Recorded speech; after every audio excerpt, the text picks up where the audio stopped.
우리가 지금 새벽 기도회 때 계속 고린도전서를 함께 말씀을 나누고 있습니다.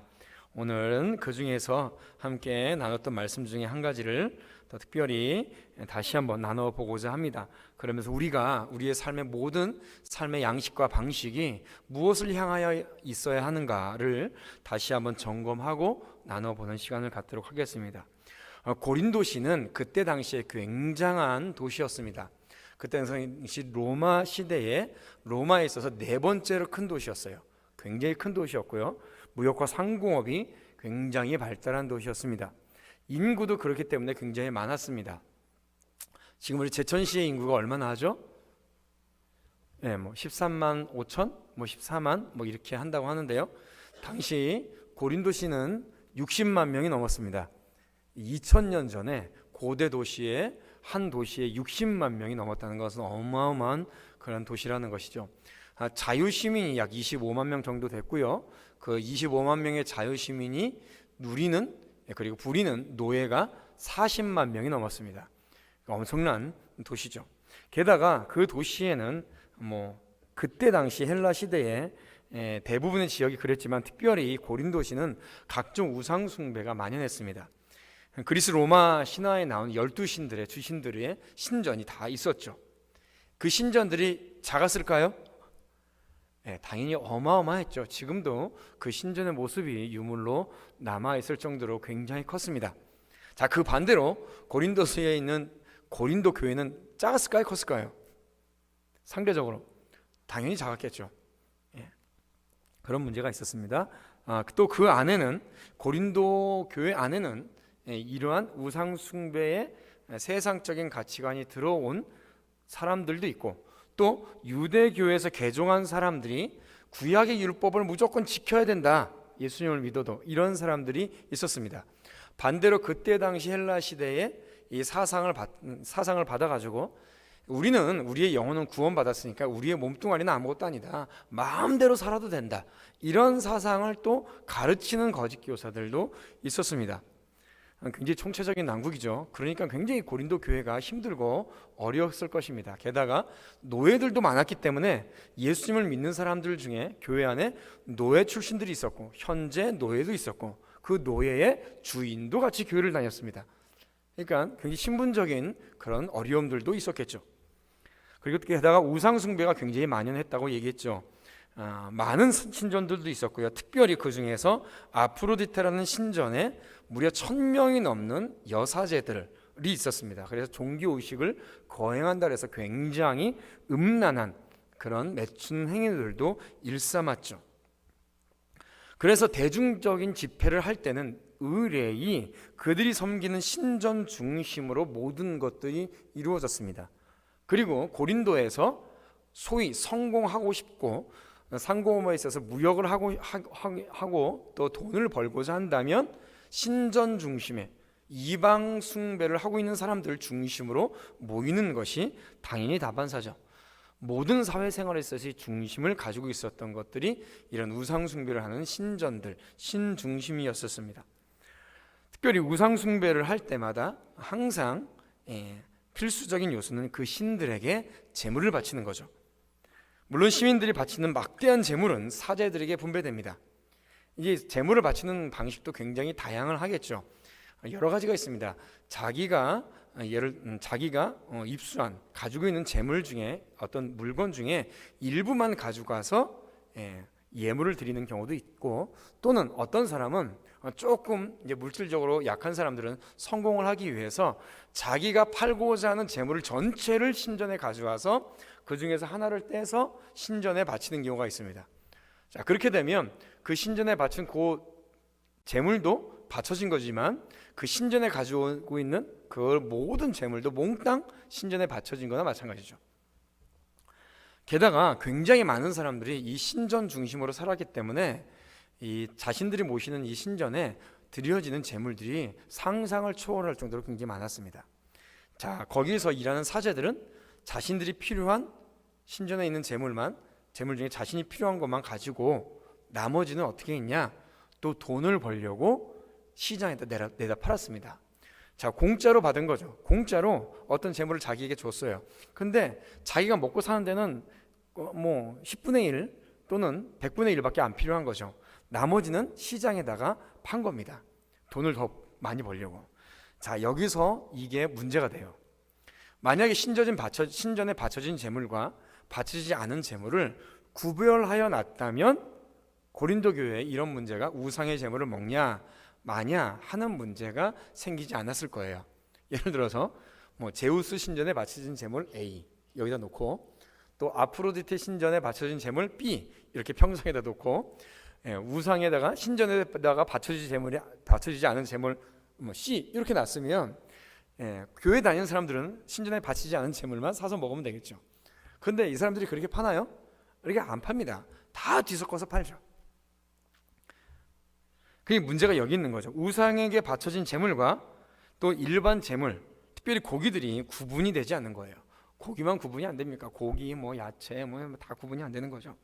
그래서 성도들 가운데서도 본의 아니게 우상 재물을 사 먹게 되는 경우가 자주 발생하게 됩니다. 또 같이 상거래를 하거나 또 내가 믿지 않는 뭐 친구들이나 친척 집에 가면 그들이 내오는 음식들은 대부분 어떤 음식이겠어요? 우상에게 재물이 바쳐진 음식인 거예요. 그러니까 이거는 먹을 수도 없고 안 먹을 수도 없고 이걸 어떻게 되냐, 이제 골치 아픈 거죠. 자, 물론 이방신의 존재를 인정하지 않는 성도들에게는, 우리에게 있어서는 우상 재물이 그 자체가 아무것도 아닙니다. 바쳐졌든 바치지 않았든 그냥 음식은 음식이고 물건은 물건일 뿐이다.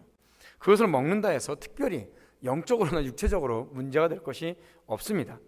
예를 들어서 이런 겁니다. 이런 풍어제라고 아십니까? 풍어제, 별신곶 이런 게 있어요.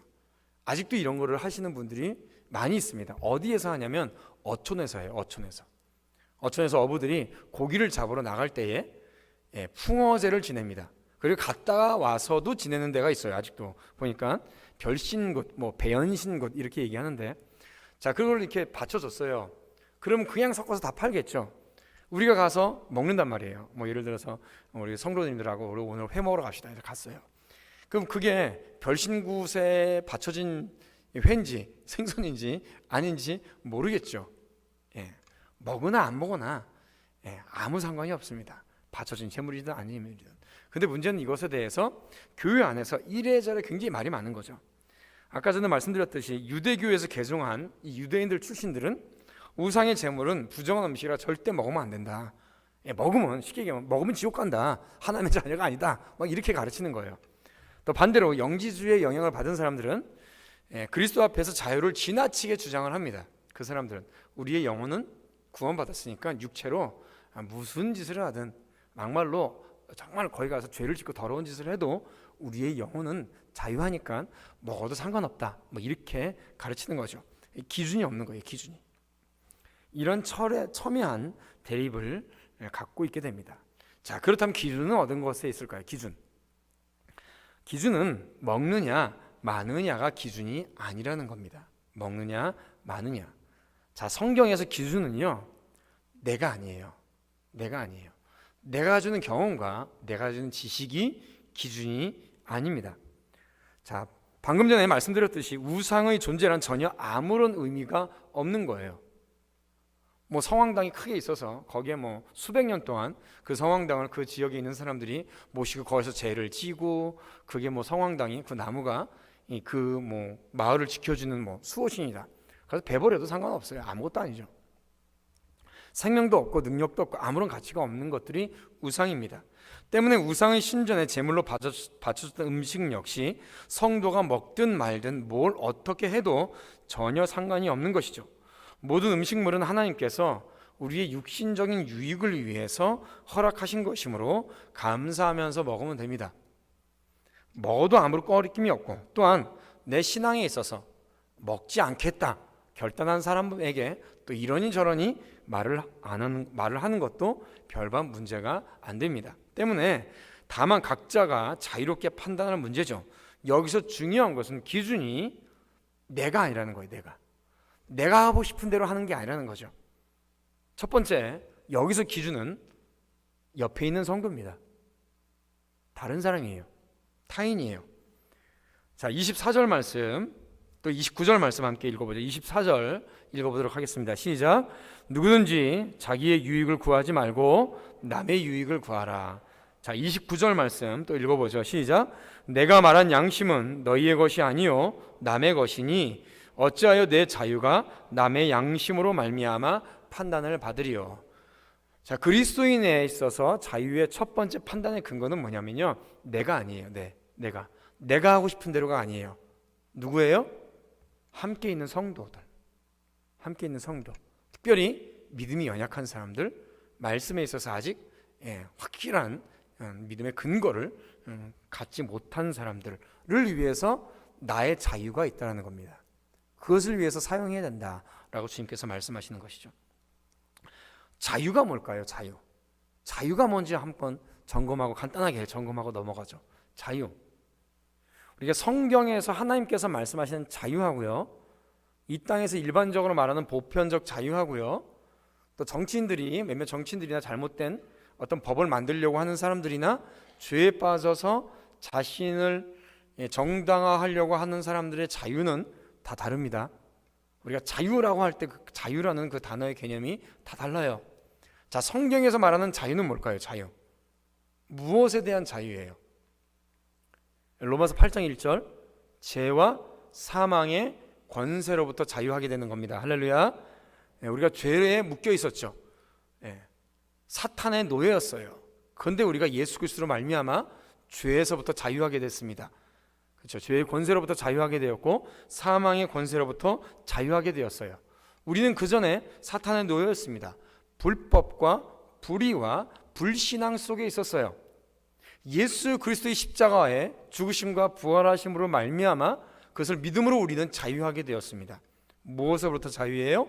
죄와 불의와 불법과 불신앙에서 자유되는 거예요. 죄인이었으나 이제 예수 그리스도로 말미암아 죄에서부터 자유하게 된 의인인 거죠. 불의의 사람들이었어요. 예수 그리스도로 말미암아 의로움으로 우리는 덧입혀졌죠. 불법 가운데 있었습니다. 그러나 하나님의 은혜로 말미암아 하나님의 법의 테두리 안에서 우리는 자유가 있는 것이죠. 불신앙 속에 있었습니다. 죽음으로 달려갔죠.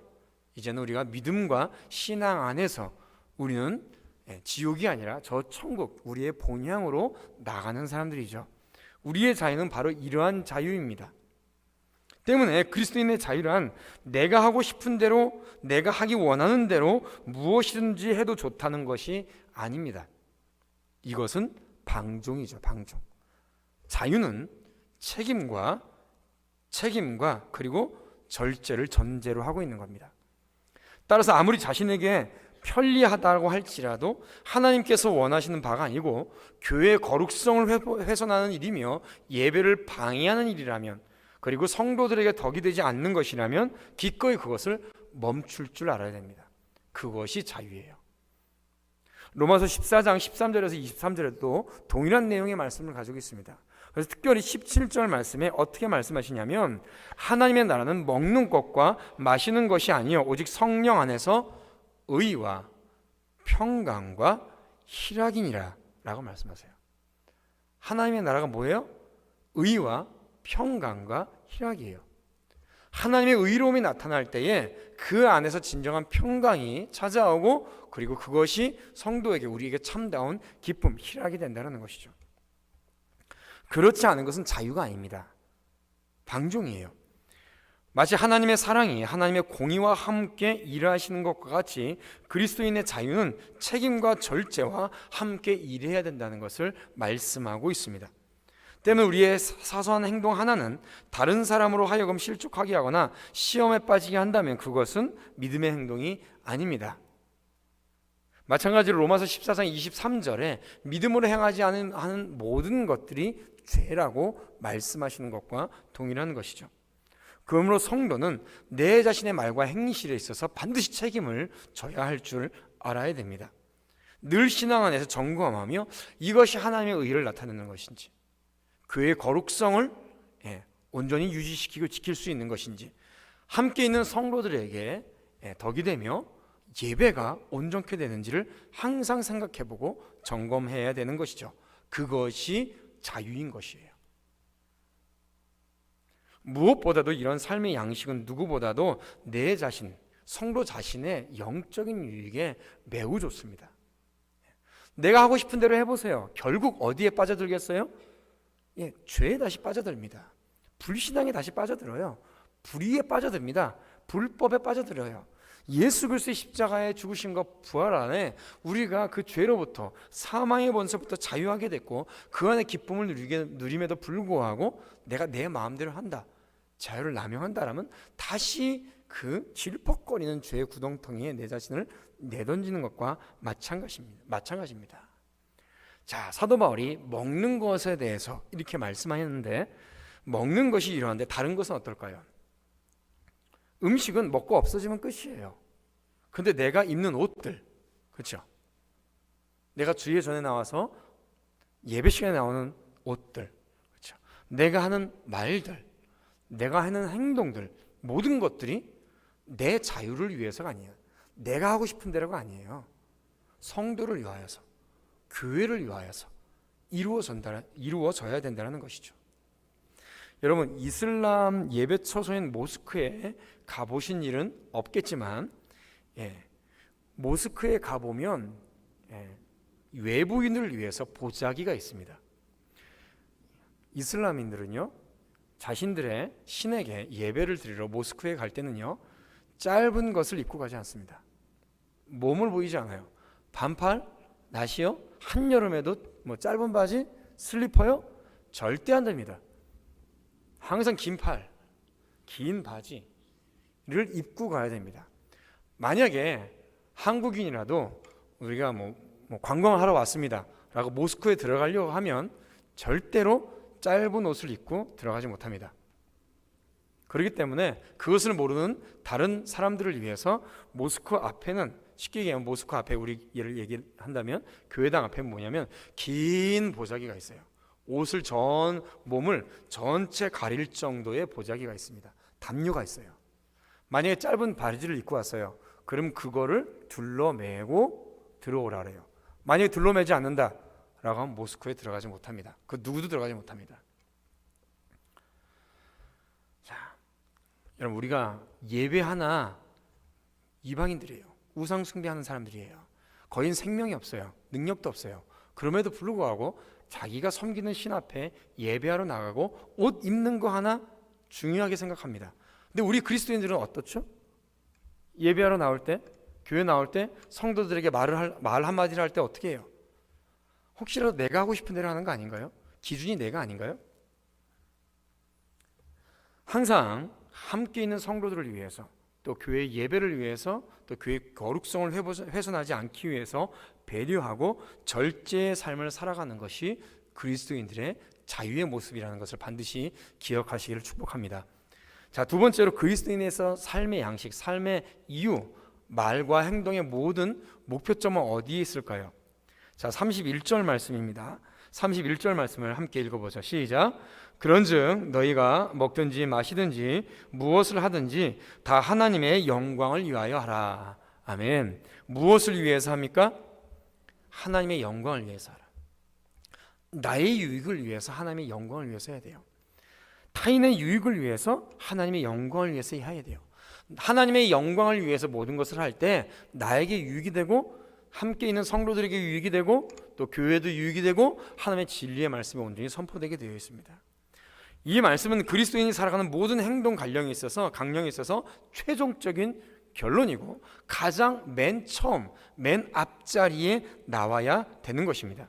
이 한 구절이 어쩌면 우리의 삶에 있어서 모든 행동 방식이 어떻게 해야 된다, 어떻게 말해야 된다, 무엇을 판단해야 된다는 근거에 해결할 수 있는 가장 귀한 열쇠인 것이죠.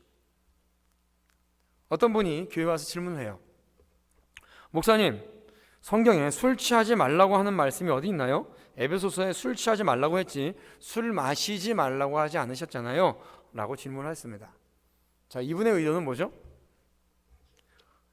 먹고 싶다는 거예요. 먹고 싶다는 거예요. 성경도 모르고 하나님의 영광은 더더군다나 안중에도 없는 겁니다. 굳이 잠언 23장 31절 말씀 들어서 쳐다보지도 말고 냄새도 맡지 말아라 이런 말씀을 할 필요가 없는 거죠. 본인 마음속에 먹고 싶은 마음이 가득한 거죠. 그것이 하나님의 영광이 되겠냐는 거죠. 내가 하고 싶은 대로 하고, 내가 말하고 싶은 대로 말하고, 내가 행동하고 싶은 대로 행동하고, 주일날 예배 시간에 늦고 싶은 대로 늦고, 그것이 하나님의 영광이 되겠습니까? 나의 삶이 어떻게 해야 하나님께 영광이 되고, 나의 말이 어떻게 해야지만이 하나님 나라가 확장이 되고, 나의 행동으로 인하여서 하나님의 의가 어떻게 나타나느냐라는 것을 질문을 늘 해야 된다는 것이죠. 이것이 우리의 삶에 있어서 기본 지침이고 문제의 핵심이고, 오늘 고린도전서 10장을 통하여서 우리에게 사도 바울이 하나님께서 사도 바울을 통하여서 주시고자 하시는 최종적인 말씀이라는 겁니다. 칼빈주의는, 장로교는 그 행동 양식에 있어서 성경이 말하지 않는 것은 절대로 하지 않는답니다. 성경에 기록되어 있지 않는 것은 해도 된다가 아니고요, 성경에 말씀하지, 하나님께서 우리에게 말씀해 주지 않는 것은 할 가치가 없는 것이기 때문에 하지 않는 거예요. 그것이 칼빈주의 장로교회 교인들의 행동 지침 강령입니다. 더 나아가서 무엇을 하든지, 우리가 가운데 사업을 하시는 분들도 있고요, 직장 생활 하시는 분들도 있고요, 일반 주부도 있고요, 열심히 공부를 하시는 분들도 있고, 삶의 모습이 다양합니다. 그 모든 것에 있어서 단지 먹고 마시는 것뿐만 아니라 내가 하나님의 영광을 나타내고 있느냐, 하나님의 의로우신 하나님의 말씀대로 살아가고 있느냐, 진리에 거하고 있느냐, 이것이 중요한 것입니다. 교회에 나와서만 예배드릴 때 하나님의 영광을 나타내는 것이 아니라 나의 삶의 모든 영역에 있어서 하나님의 의가 나타나고 하나님의 진리가 선포되고, 그러므로 말미암아 하나님의 영광이 나타나고 드러내고 있느냐라는 것을 우리에게 말씀해 주고 있는 것입니다. 우리가 굉장히 이분법적인 사고방식을 가지고 있어요. 이때 당시 헬라 시대에 살아갔던 사람뿐만 아니라 우리도 마찬가지입니다. 무려 600년이 넘는 시간 동안에 우리가 주자 성약, 유교 사상에 빠져 있어가지고, 우리의 내가 머리 생각하는 것, 순서 하늘에 있는데 우리의 삶은 이 땅에서 하나님의 말씀대로 제대로 살아가고 있지 못하는 것들이 굉장히 많이 있습니다. 교회 따로, 가정 따로, 말씀 따로, 내 말 따로, 교회에서 예배드리고 신앙생활 따로, 내가 직장에서 생활하는 직장 따로, 다 따른 거예요. 분명히 말씀드리지만 좋은 직장에 들어가고 돈을 많이 벌고 세상에서 출세한다고 해서 절대로 하나님의 영광이 되는 것이 아닙니다. 거기에 하나님의 진리가 담겨져 있지 않고 하나님의 의가 나타나지 않으면 하나님의 영광이 되지 않아요. 경건이 무엇이죠? 경건? 우리가 질문을 해요. 경건 생활을 어떻게 하세요? 어떤 성도에게 경건 생활을 어떻게 하고 계십니까? 라고 하면 기본적으로 나오는 말씀이, 하루에 성경을 얼마 읽고요, 큐티도 하고요, 예배도 잘 드리고요, 기도를 몇 시간 하고 있습니다. 딱 이것만 말씀하세요. 경건 시간의 기본은 그거죠. 근데 우리의 경건의 삶의 모든 것들은 그걸 통하여서 우리의 삶의 모든 영역이 어떻게 하나님의 의가 나타나느냐, 하나님의 영광이 되느냐, 이것이 경건이에요. 경건하지 못하는 것은 무엇입니까? 우리의 삶에 있어서 하나님이 안 계시는 것이 경건하지 못하는 것이에요. 아무리 높은 위치에 있고 많은 돈을 벌고 할지라도, 아무리 왕이라도, 큰 권력자라도 오직 하나님께 영광이 되지 못하는 자의 삶은 아무런 가치가 없는 것입니다. 사도행전 12장 31절 말씀에 보면 하나님의 영광을 가르친 사람이 나와요. 헤롯이 나옵니다. 헤롯이라는 사람이. 헤롯이 그 영광을 하나님께 돌리지 아니함으로 주의 사자가 곧 친히 그가 벌레에게 먹혀 죽으니라 라고 말씀하고 있어요. 세상의 권세와 가진 것과 하나님의 영광을 나타내는 것은 별반 다른 문제입니다. 19세기 미국의 복음주의 운동가였던 조나단 에드워드는 이렇게 고백합니다. 나는 오직 하나님의 영광과 그리스도의 영광으로 충만해질 수가 있다면 내 자신이 텅 비어지고 없어져도 좋다고 나는 늘 생각한다. 오직 하나님의 영광과 그리스도의 영광으로만 충만해질 수 있다면 나는 아무것도 없어도 된다. 이 모든 것들이 이루어질 때에 우리의 사역과 우리의 삶을 통하여서 하나님의 영광이 나타날 때에, 하나님의 의가 이루어질 때에 하나님께서 원하시는 사명이 우리를 통해서 이루어지게 되는 것입니다. 우리 마지막으로 33절 말씀을 읽어보죠. 33절 시작.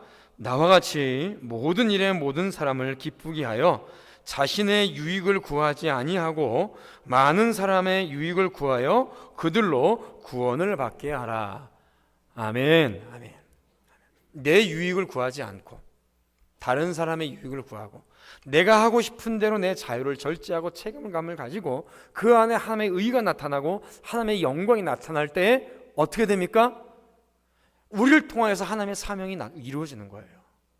무엇이에요? 하나님의 영광이 나타날 때에, 하나님의 의가 온전히 선포될 때에 구원을 받게 되는 영혼이 나타나는 거예요.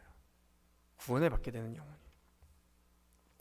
사랑하는 성도 여러분, 하나님께서 우리를 통하여서 이루어지는 것은 하나님께서 영광 받으시고 끝나는 것이 아니라 우리가 하나님께 영광을 돌리게 되면 그 하나님의 영광이 우리의 영광이 되고 그 영광을 통하여서 그 영광을 바라보는 믿지 않은 사람들이 또 하나님의 영광 앞에서 주의 진리를 선포하는 우리를 통하여서 그들이 구원받게 하고자 하시는 하나님의 귀한 사명이 우리에게 담겨 있기 때문입니다.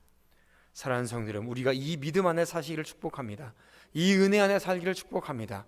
우리의 모든 삶의 영역에서 우리의 말과 행동과 먹고 입는 것뿐만 아니라 우리가 살아가는 모든 삶 속에서 하나님의 의가 나타나고 하나님의 영광이 나타날 뿐만 아니라 우리가 살아가는 모든 삶의 영역을 통하여서 믿지 않는 사람들이 구원을 받으며 하나님의 의와 하나님의 사명이 이루어나가는 우리 복된 성도들 되시기를 주님의 이름으로 축원드립니다.